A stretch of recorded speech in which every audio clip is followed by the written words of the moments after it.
को अपना बनाकर देख तुझे जीना सिखाएगा। मैथ्स को अपना बनाकर देख तुझे जीना सिखाएगा। अरे इससे दिल लगाकर देख नंबर 100 दिलाएगा।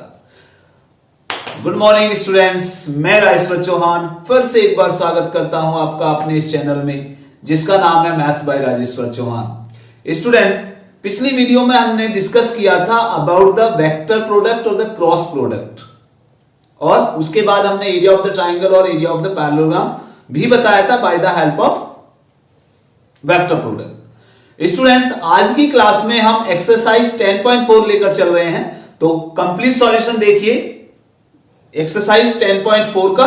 तो चलिए without any delay let's start the exercise 10.4। Student, first question लेते हैं। Question number 1, find the A cross B mod if A equal to I minus 7J plus 7K and B equal to 3I minus 2J plus 2K। फिर से एक बार आपको remind करा दो student, जब भी मैं IJK की बात कर रहा हूं इसका मतलब यूनिट वेक्टर IJK की बात कर रहे हैं। स्मॉल IJK इंग्लिश अल्फाबेट की बात नहीं कर रहे। IJK means I cap, J cap and K cap, ये ध्यान रखिएगा। क्लियर? ओके, तो A क्रॉस B मॉड निकालने से पहले we have to find out the value of A cross B। और आपको मैंने बताया था कि A क्रॉस B कैसे निकालते हैं student. A cross B by the help of determinant. Let us suppose first row is I, J and K। Second row में फर्स्ट वेक्टर के यानी A के कोएफिशिएंट आएंगे 1, -7 और 7। सेकंड में B के यानी 3, -2 और 2। क्लियर? तो सॉल्व कीजिए। फर्स्ट रो के अलोंग एक्सपेंड कर लेते हैं। कितना आएगा? I into this cancel. ये याद होगा आपको डिटर्मिनेंट कैसे सॉल्व करते हैं। अगर नहीं आपको ध्यान है तो फिर आप थोड़ा सा डिटर्मिनेंट की प्रॉपर्टीज में जाइए। -7 टू द 14 और -7 to the 14 plus 14 -j into this cancel 2 -7 3 the 21 plus k into this cancel -2 और minus plus 21। Clear? Then 14 cancel हो जाएगा तो ये तो 0i बच गया। -21 -19 -21 प्लस 2 -19 और माइनस प्लस 19j और सिमिलरली प्लस 19k। तो ये हो गया आपका कितना? A cross B। क्लियर? चाहो तो इसको कैंसिल भी कर सकते हो, आई की जरूरत नहीं है हमें। क्लियर? तो इसका मतलब now you have to find out the value of A cross B mod. और आपको पता है A क्रॉस B का मॉड कैसे निकालते हैं। I के कोएफिशिएंट का square 0 square plus 19 square plus 19 square. Clear? तो that is equal to under root 19 का स्क्वायर कितना होगा। देखिए दो तरीके हैं। हम 19 का स्क्वायर है तो 19 का स्क्वायर कॉमन ले सकते हैं स्टूडेंट। क्लियर? तो कितना बचेगा यहां से 1 प्लस 1 विदाउट एनी स्क्वायर। हम स्क्वायर करने की आवश्यकता ही नहीं है। 19 का स्क्वायर है तो अंडर रूट से बाहर आ जाएगा। दैट इज 19 अंडर रूट 1 और 1 2। तो this is the magnitude of A cross B।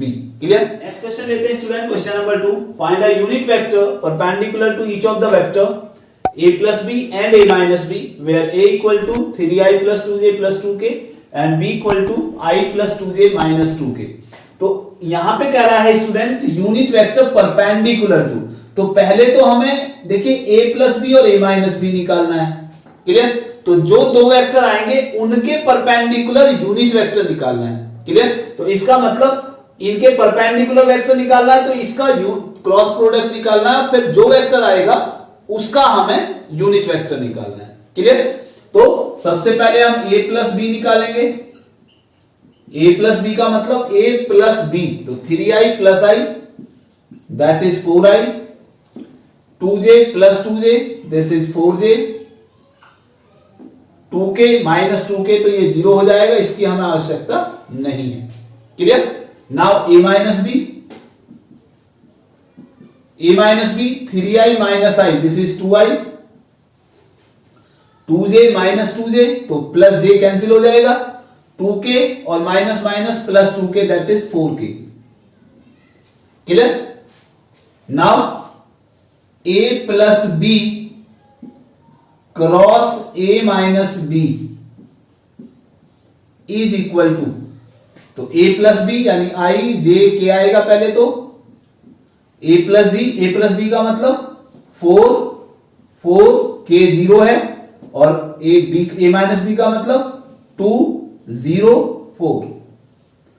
Clear? Now I into ये कैंसिल, तो 4 4 जा 16 minus 0 minus J, this cancel 4 4 जा 16 माइनस 0 और प्लस के into this cancel 0 minus 8। Clear? तो इट मींस कितना आएगा 16i minus 16j minus 8k। Clear? तो ये हो गया हमारा a plus B cross a minus B. अब देखिए हमें ये कह रहा है कि इन a प्लस बी और a माइनस बी के परपेंडिकुलर यूनिट वेक्टर निकालना है। तो स्टूडेंट देखिए परपेंडिकुलर वेक्टर तो हमारा उनका क्रॉस प्रोडक्ट हो गया, अब हमें इसका यूनिट वेक्टर निकालना है। तो लेट अस सपोज थोड़ी देर के लिए अगर मैं इसको सी वेक्टर मान लूं, a plus B cross a minus B, तो we have to find out the unit vector C. Clear? तो a plus B a minus B का क्रॉस प्रोडक्ट हमारा कितना है 16i minus 16j minus 8k। तो ये तो हमारा हो गया C vector. Now we have to find out the C cap. हमें अब सी कैप निकालना है क्योंकि यूनिट वेक्टर निकालना है, तो इसका मतलब इसके मैग्नीट्यूड से इसी को डिवाइड करना है। क्लियर? तो सी मैग्नीट्यूड निकालिए, कितना आएगा under root 16 square plus minus 16 square plus minus 8 square. Clear? अब इसका स्क्वायर करना है, तो स्क्वायर कैसे आएगा? अब देखिए वही चीज जो अभी इससे पहले क्वेश्चन में हमने किया था। तो इससे पहले क्वेश्चन में क्या किया था कि हम इसमें से कॉमन ले सकते हैं, अगर चाहो तो स्क्वायर कर सकते हो, जो आपको बेटर लगता है। 16 का स्क्वायर हो गया 256 प्लस 256 और 8 का स्क्वायर हो गया 64। क्लियर? तो कितना आएगा यहां पे mod C is equal to कितना आया, ऐड कीजिए 6 और 6 12, 12 और 4 हो गया 16, 6 और 5 11, 5 16 और 1 17 और 2 और 2 4 और 1 5, 576। ठीक है? अब 576 का स्क्वायर रूट कितना होता है? 24 होता है। क्लियर? देखिए ये आप 576 के फैक्टर कर सकते हो, 2 2 जा 4, 2 8 जा 16, 2 1 जा 2, 2 4 जा 8 और यहां पे कितना आएगा, ये 144 12 का होता है और 1 2 ये हो गया, तो कितना आएगा 12 2 जा 24। तो मॉड सी कितना आ गया स्टूडेंट 24। आप करके देख सकते हो इसको। क्लियर? तो मॉड सी निकल गया। अब हमें सी कैप निकालना है स्टूडेंट। तो सी कैप का मतलब हो गया vector C upon mod C, और वेक्टर सी कितना है हमारा, ये 16i minus 16j minus 8k और अपॉन में 24 आ जाएगा। और चाहो तो 24 से अगर हम डिवाइड करते हैं तो 8 2 जा 16, 8 3 जा 24, 2/3i माइनस सेम 2/3j और माइनस 8 3 जा 24, 1/3k। तो this is the unit vector perpendicular to each of the vectors a plus b and a minus b, where a is this one, b is this one. Clear? Next question लेते हैं student, question number 3rd. If a unit vector a makes angles pi by 3 with I, pi by 4 with j, and an acute angle theta with k, then find theta and hence the components of a. Clear?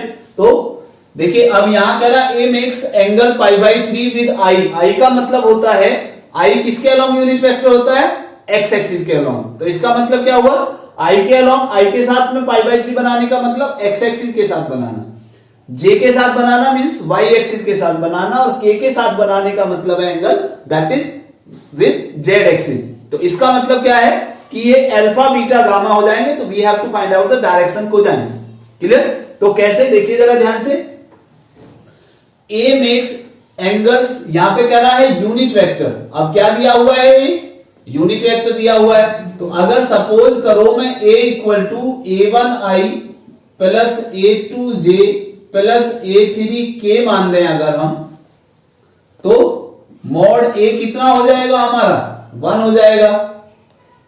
और mod का मतलब कितना हुआ, under root a1 square plus a2 square plus a3 square, और ये कितना हो गया, 1 हो गया।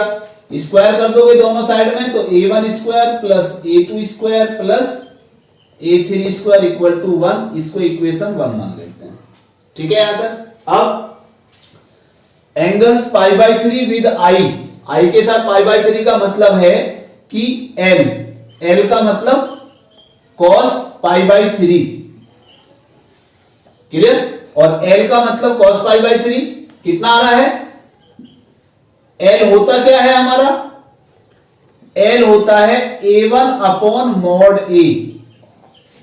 आपको मैंने बताया था कि अगर ए वेक्टर दिया हुआ है जिसके डायरेक्शन रेशियो एबीसी है, तो उसके डायरेक्शन कोजाइंस कैसे निकालते हैं, ए अपॉन मॉड ए, बी अपॉन मॉड ए, सी अपॉन मॉड ए। अब एबीसी की हर जगह प्लेस पर हमने a1 a2 a3 लिया है, क्लियर। तो इसका मतलब a1 upon mod A, cos pi by 3 की वैल्यू कितनी होती है, cos पाई बाई 3 की वैल्यू होती है 1/2 equal to a1 upon mod A कितना है, 1, clear.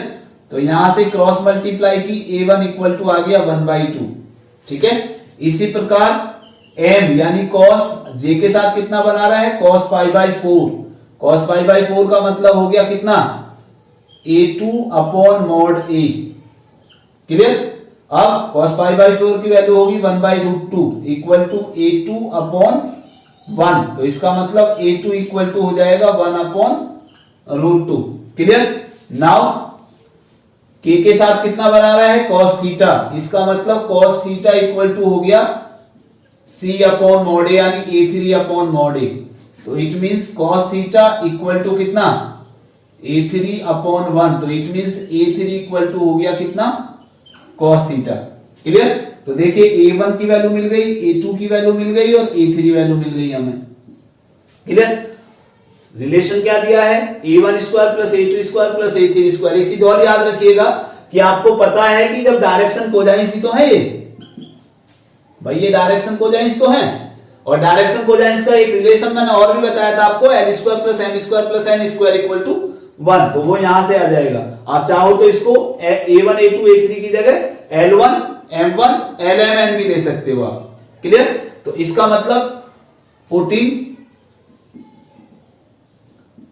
the value of a1 a2 a3, value of a1 a2 and a3 in equation 1 में रखा तो a1 स्क्वायर का मतलब 1/2 square plus a2 square 1/√2 square plus a3 square means cos square theta is equal to कितना, 1, ठीक है। तो 1/4 plus 1/2 plus cos square theta is equal to 1, तो cos स्क्वायर थीटा कितना आएगा, 1 माइनस 1/4 माइनस 1/2, एलसीएम आया 4, तो 4 माइनस 1 माइनस 2, एलसीएम लेने के बाद 4 माइनस 3 दैट इज 1/4, तो cos थीटा कितना आएगा, प्लस माइनस 1/2। लेकिन यहां पे कह रहा है देखिए acute angle theta, acute angle theta का मतलब इन फर्स्ट क्वाड्रेंट, और you know it very well that in first quadrant all the ratio are positive, that's why cos theta is also positive, so we have to take only the positive sign, तो it means cos theta equal to 1/2, और cos theta equal to 1/2 का मतलब हो गया theta किस में होता है, पाई बाई 3, तो एक तो हमें निकालना था फाइंड थीटा, थीटा हमने निकाल दिया पाई बाई 3। उसके बाद क्या रहा, hence the components of A, component of A कितने हैं, a1 a2 a3, और a1 a2 a3 का मतलब हो गया हमारा a1 मिल गया हमें 1/2, a2 मिल गया 1/√2, और a3 क्या है, cos थीटा, और cos थीटा की वैल्यू कितनी है 1/2, तो इसका मतलब कंपोनेंट ऑफ ए कितने आ गए हमारे, कंपोनेंट्स ऑफ ए कितने 1/2, 1/√2 and 1/2. तो these are the components of it. Clear? 4. So that a minus b cross a plus b equal to 2a cross b. छोटा सा क्वेश्चन है, देखिए जरा ध्यान से. a minus b cross a plus b is equal to, पहले a के साथ क्रॉस प्रोडक्ट निकालना है तो a cross a plus a cross b, minus अब b के साथ निकालना है तो b क्रॉस a और माइनस b क्रॉस b. अब आप जानते हो कि किसी भी वेक्टर का तो आंसर विल बी 0. क्लियर? क्योंकि दोनों के बीच का एंगल होगा 0 डिग्री. ठीक है, और 0 डिग्री का मतलब साइन 0 की वैल्यू 0 होती है. ये आपको मैं ऑलरेडी लास्ट क्लास में बता चुका हूं. तो a क्रॉस a का मतलब हो गया 0 प्लस a क्रॉस b, और आप जानते हो कि b cross a is equal to minus of a cross b. तो minus of minus a cross b, और same b cross b also 0 vector. Clear? और 0 वेक्टर को किसी में भी ऐड या सब्ट्रैक्ट करेंगे तो वही वेक्टर आता है. तो इसका मतलब this is a cross b, और माइनस माइनस हो गया plus a cross b, and that is equal to 2a cross b. Clear? और यही आपको प्रूव करना था. नेक्स्ट क्वेश्चन लेते हैं स्टूडेंट. Question number 5.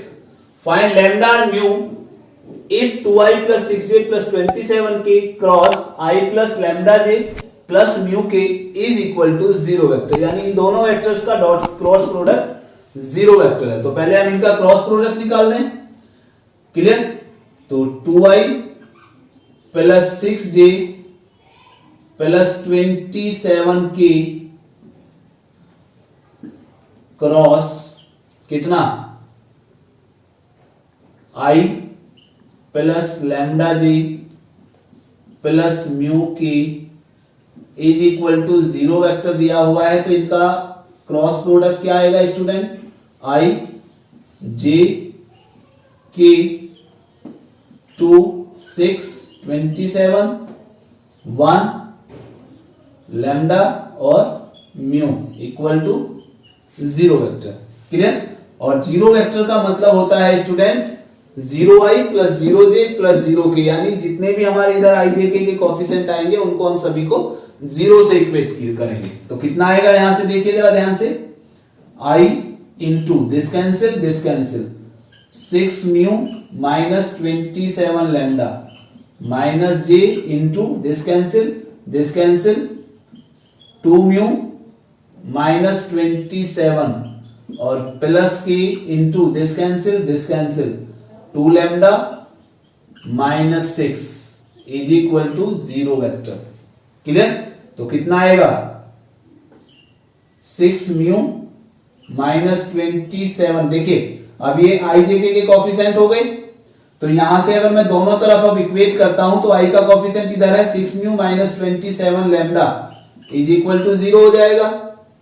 सिमिलरली इसको अगर माइनस को मल्टीप्लाई करें तो minus 2 mu plus 27 is equal to 0, और यहां से आएगा 2 lambda minus 6 equal to 0. Clear? क्योंकि i j k कोफिशिएंट इधर 0, तो दो वेक्टर तभी इक्वल हो सकते हैं जब उनके i j k के कोफिशिएंट करस्पॉन्डिंग कोफिशिएंट इक्वल होंगे. तो यहां से भी आप इसको सॉल्व कर सकते हो, अदरवाइज यहां से डायरेक्ट सॉल्व हो जाएगी. देखिए जरा ध्यान से 2 म्यू इक्वल टू हो जाएगा माइनस 27, माइनस से माइनस कैंसिल, तो म्यू इक्वल टू आ जाएगा 27 अपॉन 2, और 2 लैम्डा इक्वल टू हो गया 6, तो लैम्डा इक्वल टू आ जाएगा 3. तो लैम्डा की वैल्यू मिल गई, म्यू की वैल्यू मिल गई. क्लियर? आप जरा लैम्डा और म्यू की वैल्यू अगर आप यहां रखते हो तो भी इसका आंसर 0 ही आएगा. यहां से ये प्रूव हो सकती है. क्लियर? रख के देख लीजिए. तो 6 इंटू म्यू का मतलब हो गया 27/2 माइनस 27 इंटू लैम्डा का मतलब 3. तो देखिए 2 3 जा 6, 3 इंटू 27 इंटू 3 दैट इज 0. तो इसका मतलब lambda equal to 3 and mu equal to 27/2. Question number 6. Given that a dot b equal to 0 and a cross b equal to 0. इसका मतलब डॉट प्रोडक्ट भी 0 है और क्रॉस प्रोडक्ट भी 0 है. What can you conclude about the vectors a and b? Clear. तो सबसे पहले लेते हैं स्टूडेंट हम A dot B equal to 0, और ए डॉट बी का फॉर्मूला होता है mod A mod B into cos theta equal to 0। Clear. अब जरा ध्यान से देखें यहां से कि either mod A equal to 0, mod B equal to 0 और कॉस थीटा इक्वल टू 0। तो इसका मतलब क्या होगा कि either A equal to 0 vector, B vector equal to 0 vector, और A is perpendicular to B. आपको पता है कि कॉस थीटा 0 कब होता है, जब थीटा 90 होता है, और थीटा 90 कब होता है, जब एक परपेंडिकुलर बी होगा। क्लियर। तो एक कंडीशन तो हमारी है आगे डॉट प्रोडक्ट से। अब क्रॉस से देखते हैं, A cross B equal to 0 vector, तो ए क्रॉस बी का फॉर्मूला होता है आपका mod A mod B sine theta into N cap equal to 0 vector. और ये 0 कब हो सकता है, देखिए यूनिट वेक्टर एन है तो ये तो 0 हो नहीं सकता, तो इसका मतलब either mod A equal to 0, mod B equal to 0, sorry, और साइन थीटा इक्वल टू 0। तो इसका मतलब क्या हुआ कि either A equal to 0 vector, B equal to 0 vector, और साइन थीटा 0 कब होगा, जब 0 होगा। तो इसका मतलब ए इज पैरेलल बी। मैंने आपको डॉट प्रोडक्ट में भी ये बताई थी कंडीशन, और क्रॉस प्रोडक्ट में भी ये बताई थी। क्लियर। अब ये हमने सेकंड कंडीशन ले ली। तो देखिए जरा, ए की सेम वेक्टर्स के लिए कंडीशन दोनों अप्लाई नहीं हो सकती कि वो परपेंडिकुलर भी हो जाए और पैरेलल भी हो जाए। क्लियर। तो इसका मतलब ये तो पॉसिबिलिटी नहीं है कि वो पैरेलल है या परपेंडिकुलर है। तो इसका मतलब क्या है कि ये दोनों कंडीशंस फॉलो होंगी। तो इसका मतलब आइदर ए इक्वल टू 0 और बी इक्वल टू 0। क्लियर। इसका मतलब क्या होगा कि अगर डॉट प्रोडक्ट और क्रॉस प्रोडक्ट दोनों 0 हैं तो it means at least one of the vector must be 0, यानी उन दोनों वेक्टर में से कम एक वेक्टर जरूर 0 होगा, दोनों भी हो सकते हैं। क्लियर। क्वेश्चन नंबर 7 लेते हैं। Late the vectors a b c be given as a1i plus a2j plus a3k and b है हमारा b1i plus b2j plus b3k and c है c1i plus c2j plus c3k। Then show that a cross b plus c equal to a cross b plus a cross c। याद होगा student, आपको मैंने ये distributive property भी बताई थी, किस पर, एडिशन पर। क्लियर। क्रॉस प्रोडक्ट की। तो क्या आएगा यहां से, हमें सबसे पहले b प्लस सी निकालना है, उसके बाद a के साथ उसका क्रॉस प्रोडक्ट निकालना है, इधर a क्रॉस b निकालना है, a क्रॉस c निकालना है। तो चलिए पहले हम b प्लस सी निकालते हैं। तो कितना आएगा b प्लस सी, b प्लस सी हमारा हो गया कितना, b और c को ऐड कर देते हैं।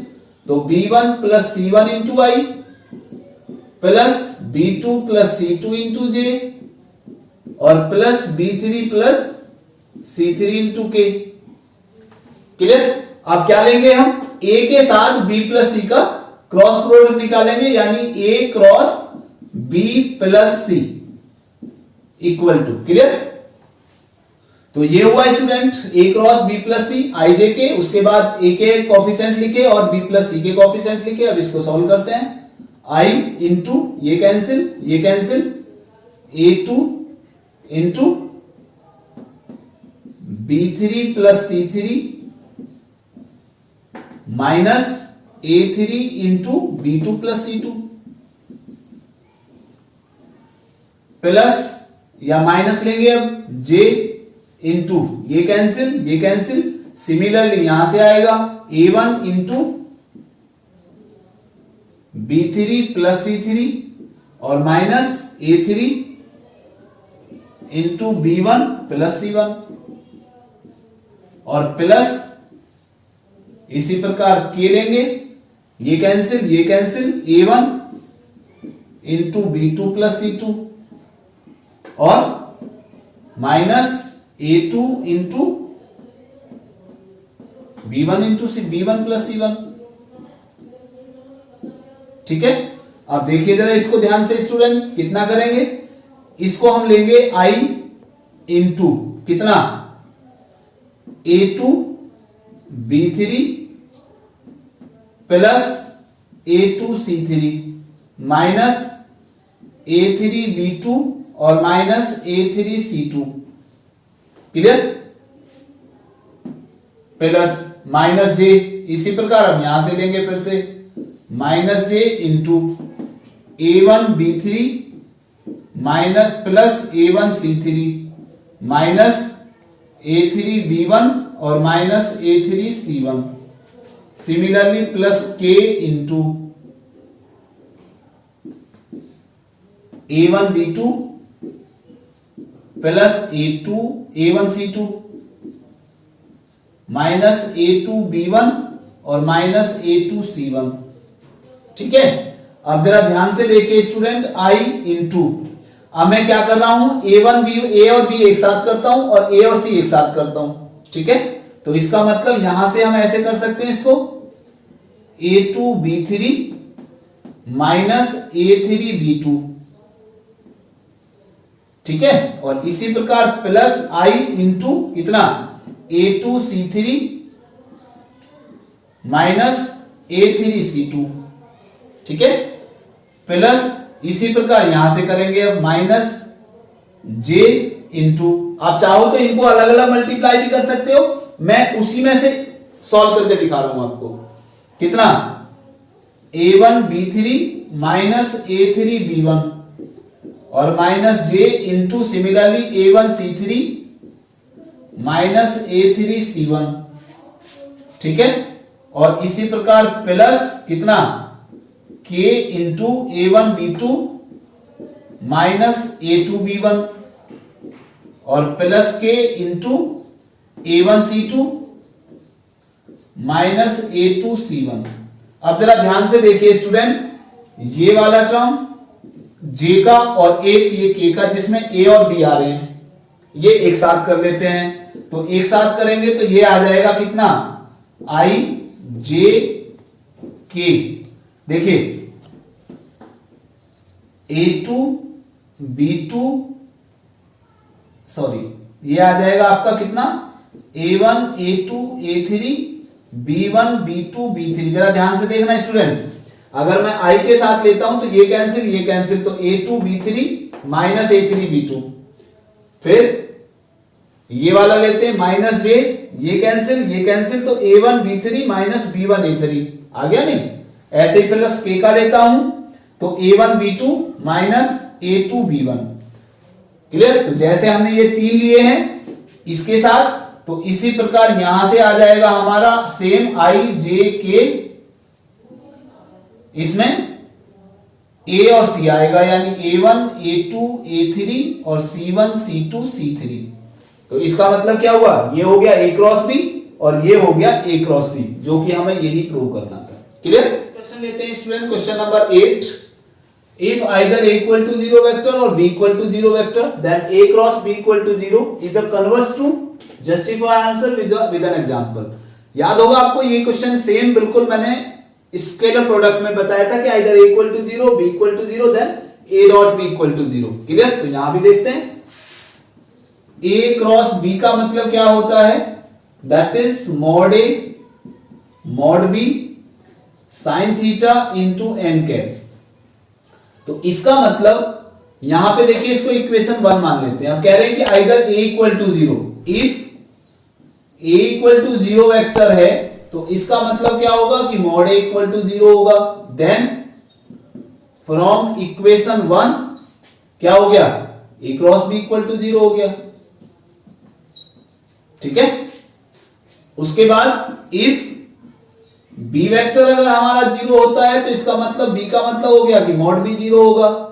Again then from equation 1 A cross B equal to 0 होगा, क्लियर। तो इसका मतलब हमारी जो स्टेटमेंट है वो तो ट्रू है कि आइदर A इक्वल टू 0 और B equal to 0 then A cross B equal to 0। तो अगर हमने A 0 लिया तो भी A क्रॉस B 0 आ रहा है, B 0 लिया तो भी A क्रॉस B 0 आ रहा है। अब देखते हैं कि क्या A cross B equal to 0 अगर है तो क्या इनमें से ये कंडीशन ट्रू है या नहीं है। तो पहले हम लेते हैं कितना कि A cross B equal to 0 means mod A mod B sine theta into N cap equal to 0। अब ये तो 0 हो नहीं सकता, तो इसका मतलब क्या होगा कि mod A equal to 0। Either और मॉड बी इक्वल टू 0 और साइन थीटा इक्वल टू 0। ये अभी अभी पहले इससे पहले क्वेश्चन में बताया था आपको एक में। इसका मतलब है कि a equal to 0 vector, either a equal to 0, b equal to 0 और साइन थीटा 0 कब होगा? जब 0 होगा। इसका मतलब a is parallel to b।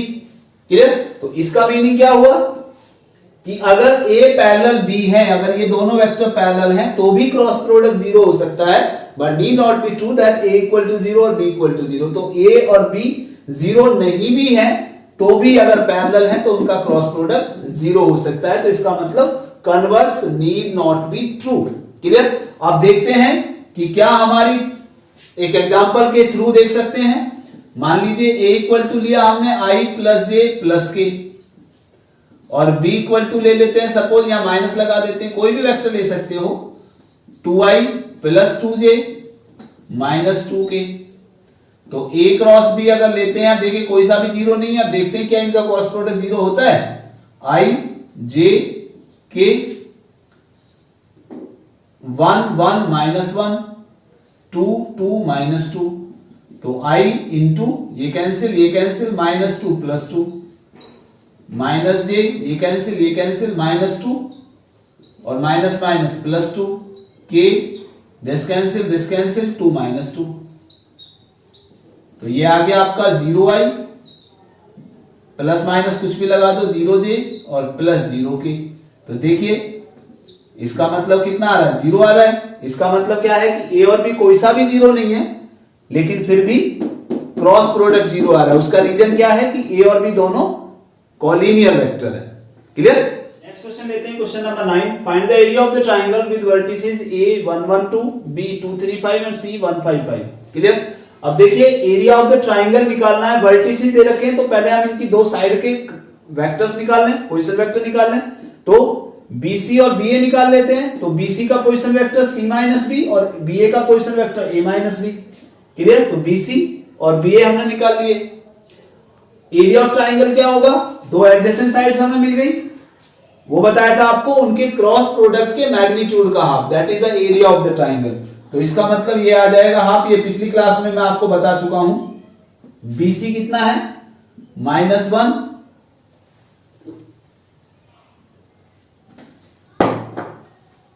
i j k -1 2 0 और -1 -2 -3।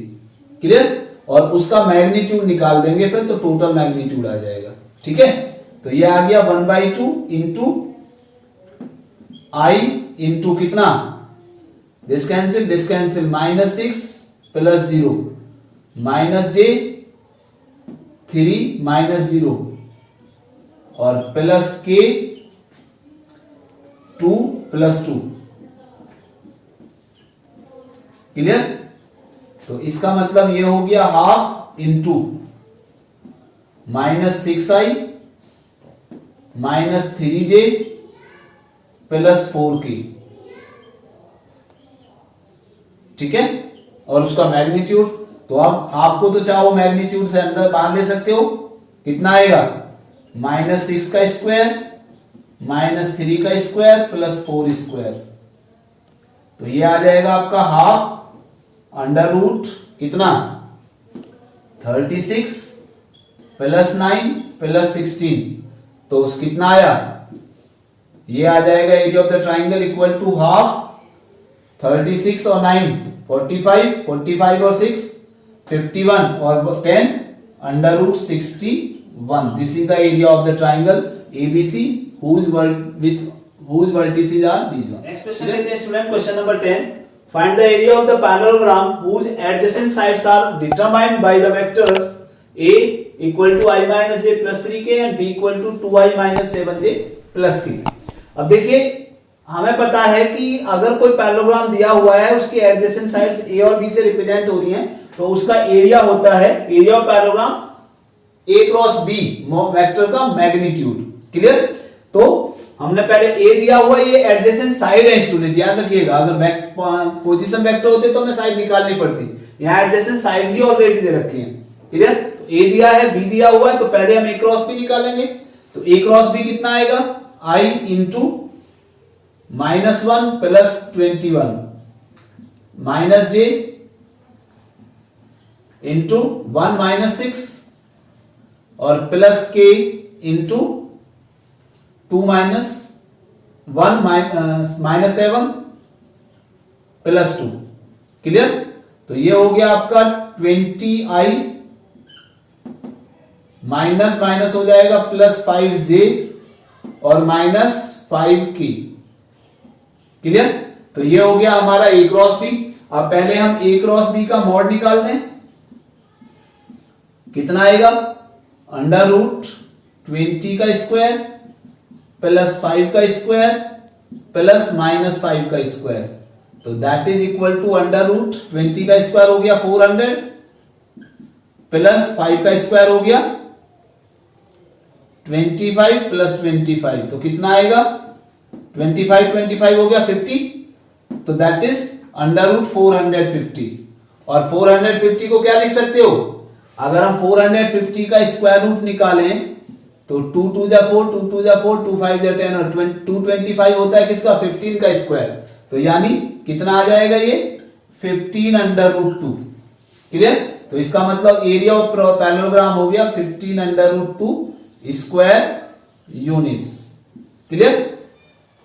नेक्स्ट क्वेश्चन लेते हैं, question number 11। Let the vectors a and b be such that mod a equal to 3 and mod b equal to root 2 by 3, then a cross b is a unit vector if the angle between a and b is, कौन सा part सही है, this is the MCQ. देखते हैं, तो यहां पे कह रहा है कि a cross b is a unit vector, तो इसका मतलब इसका मैग्नीट्यूड कितना आएगा 1 आएगा। और a क्रॉस b का मॉड होता कितना है, mod a mod b into sine theta is equal to 1, क्योंकि मैग्नीट्यूड ऑफ n कैप जो आता है वो 1 हो जाता है।